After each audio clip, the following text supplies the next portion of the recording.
Good morning dear students. बच्चों हम लोग पेज 261 पेज पर एग्जाम्पल नंबर एक्सरसाइज 7 के 30 क्वेश्चन को कर रहे हैं। हम लोगों ने इसके कई एग्जाम्पलों को करा बच्चों और देखा कि सॉल्व ग्राफिकली इन इक्वेशन को कैसे सॉल्व करा जाता है। लिखा हो सॉल्व ग्राफिकली तो उसको सॉल्व कैसे करा जाता है। अब इस क्वेश्चन में बच्चों लिखा है 5x + 4y is less than or equal to 20। 5x + 4y is less than or equal to 20, x is greater than or equal to 1 और y is greater than or equal to 2 है बच्चों।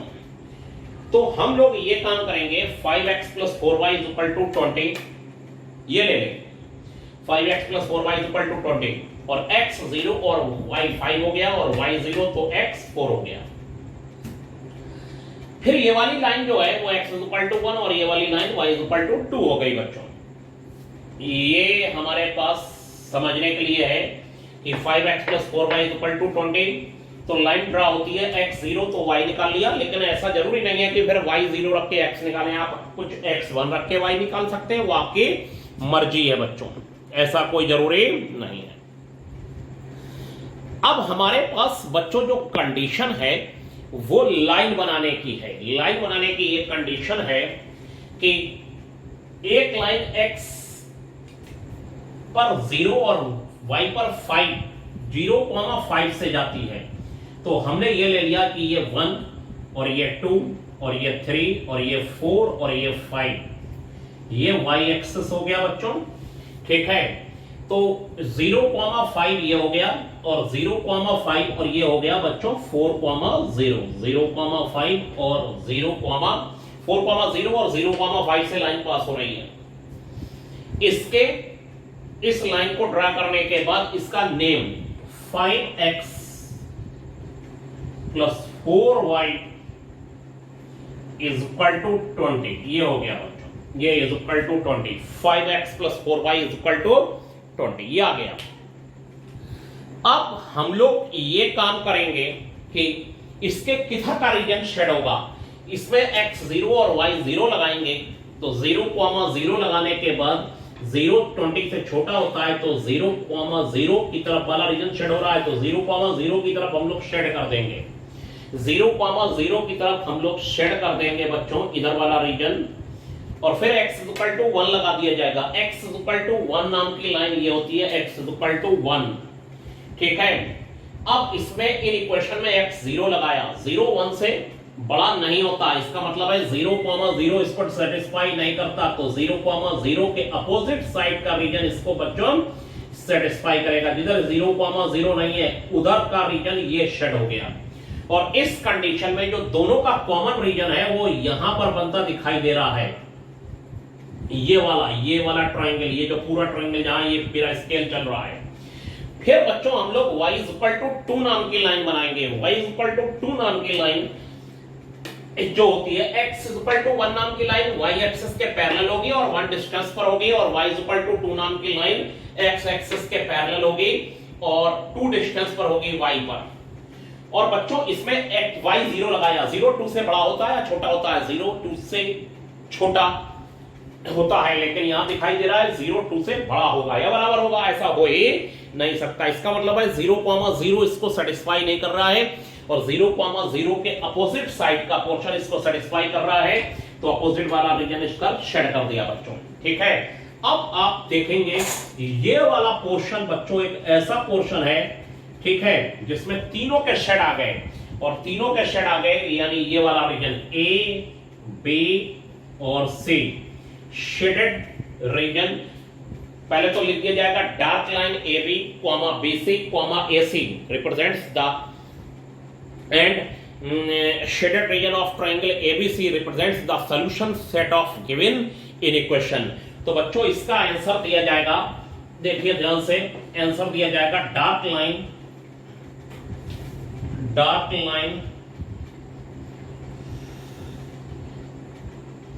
AB, BC, CA and shaded region of triangle ABC represents the solution set। इसके अंदर पढ़ने वाले सभी coordinate जितनी भी इक्वेशन बच्चों दे रखी हैं, इन इक्वेशन सबको सेटिस्फाई करेंगे। जितनी भी इन इक्वेशन दे रखी हैं सबको सेटिस्फाई करेंगे। Represents the solution set of given in equation. ये हो गया बच्चों, ठीक है।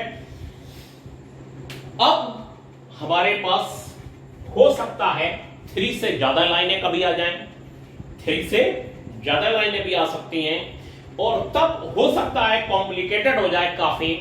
उस समय अगर आप कलर पेंसिल का यूज कर रहे होंगे और जिस रीजन में सारे कलर आ जाएंगे, सारे के सारे कलर, वो रीजन कॉमन रीजन होगा। कॉमन रीजन से मतलब है वो जितनी भी इन इक्वेशन दी होंगी सबको सेटिस्फाई कर रहा होगा।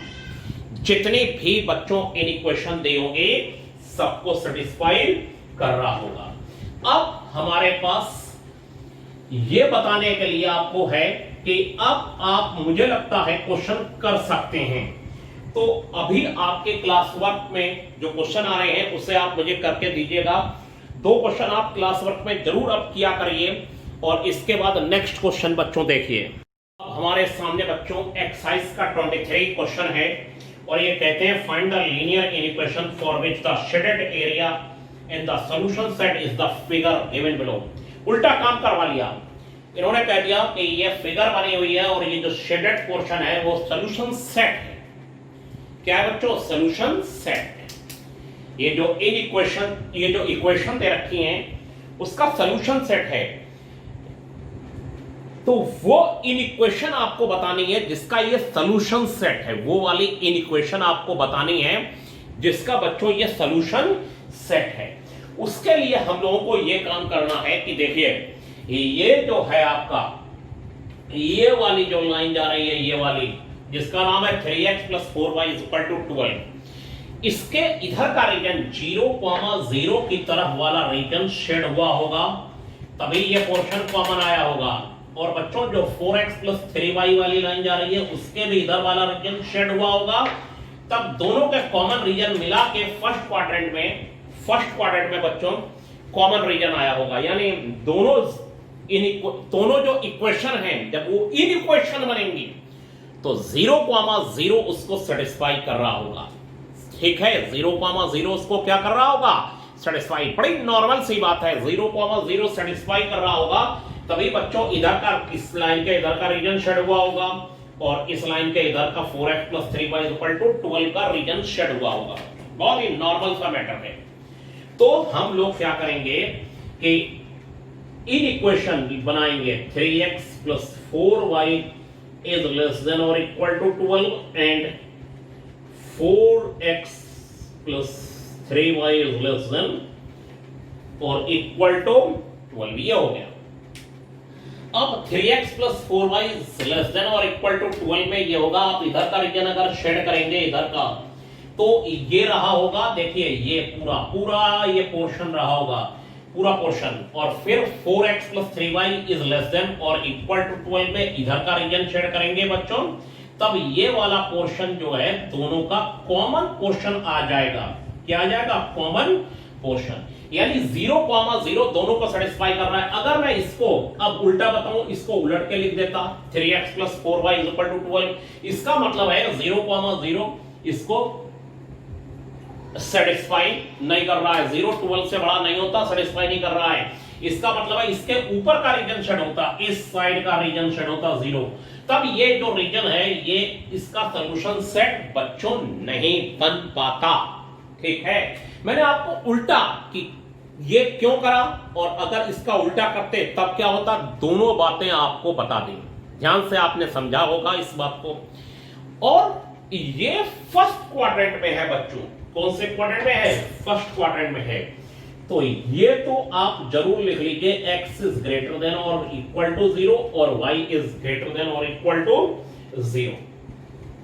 तो यहां पर 3x + 4y is less than or equal to 12 आ जाएगा, जो इन इक्वेशंस हैं। ठीक है बच्चों, ये बात मुझे लगता है आपने अच्छे से समझी होगी। दोनों काम हो गए। इन इक्वेशन दी है, उससे सोल्यूशन सेट निकालना ग्राफ पेपर पे, और सोल्यूशन सेट दे रखा है, उससे इन इक्वेशन बनाना। अब देखिए आपके बोर्ड पर एक हमने एग्जाम्पल ले लिया है। अब 254 पेज पर एग्जाम्पल नंबर बच्चों 11, और एग्जाम्पल नंबर 11 में यह कहा गया है 2x + y is greater than, show that, पहले क्वेश्चन सुन लीजिए बच्चों, show that the solution set of the following linear equation is an unbounded region 2x + y is greater than or equal to 8 and x + 2y is greater than or equal to 10। तो बच्चों हम लोगों को 2x + y is equal to 8 लिख लेना है और x + 2y is equal to 10 लिख लेना है। और ये इन इक्वेशन हो गई। बाद में 0,0 लगा के इसको सेटिस्फाई करा के देख लेना है हो रहा है या नहीं हो रहा है। अब क्या करते हैं, लाइन बनाना है, x 0 तो y 8 और y 0 तो बच्चों x 4, और दूसरे वाले में x 0 तो y 5 और y 0 तो x 10 हो गया। पहली वाली लाइन x 4 और y 8 से जा रही है, देखिए ये x 4 और y 8 से जा रही है, और जाने के बाद इसको 0,0 सेटिस्फाई नहीं कर रहा, 0 8 से बड़ा है, 0 8 से बड़ा नहीं होता, इसीलिए 0,0 की तरफ वाला रीजन शेड नहीं करा जाएगा और इसके अपोजिट साइड का रीजन शेड कर दिया जाएगा, इस साइड का, और इस साइड का रीजन शेड कर दीजिए। कलर पेंसिल ला के रखिए और 2-3 कलर का यूज करेंगे तो आपको ज्यादा अच्छा लगेगा। और फिर देखिए दूसरे वाले में x 10 और y 5 से जा रहा है, देखिए मैंने यहाँ x 10 बनाया और y 5 से लाइन जा रही है। ये वाली लाइन हो गई बच्चों 2x + y = 8, और ये वाली लाइन हो गई हमारे पास x + 2y = 10। ये ठीक है बच्चों। और ये हो जाने के बाद आप देख रहे हैं दोनों का जो कॉमन रीजन है शेड करा गया है, हमारे पास शेड करा गया। तो ये शेड करने के बाद ये आ गया जो रीजन, तो जो कॉमन पोर्शन है वो इसके इधर का होगा और इसके इधर का होगा। डार्क लाइनें क्या रिप्रेजेंट कर रही हैं कि दोनों इक्वल टू भी है, मतलब ये जो डार्क है पोर्शन वो भी इसको सेटिस्फाई करता है। तो बस यही शो करना था। तो हम ये लिख सकते हैं, it is clear from the above graph that the solution set of the given equation is an unbounded region shown by the shaded reason.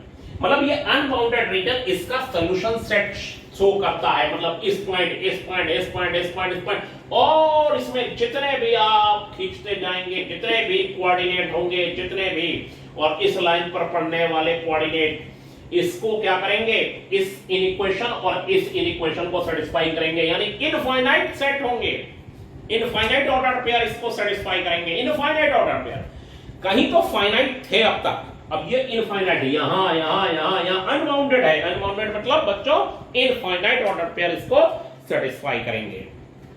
तो ये बस शो करना था कि अनबाउंडेड रीजन इसका सॉल्यूशन सेट होता है। तो यहां पर ये अनबाउंडेड है, ऊपर की तरफ चलता ही चला जाएगा, आप जितना चाहे बनाते चले जाएं। अब बच्चों आज आप एक्सरसाइज करिए, और जो क्वेश्चन अभी मैं क्लासरूम में दे रहा हूं वो 2 क्वेश्चन तो आपको करके लगाने हैं बच्चों, और उसके अलावा आप घर पे करते रहिएगा। आज के लिए बच्चों इतना ही, थैंक यू।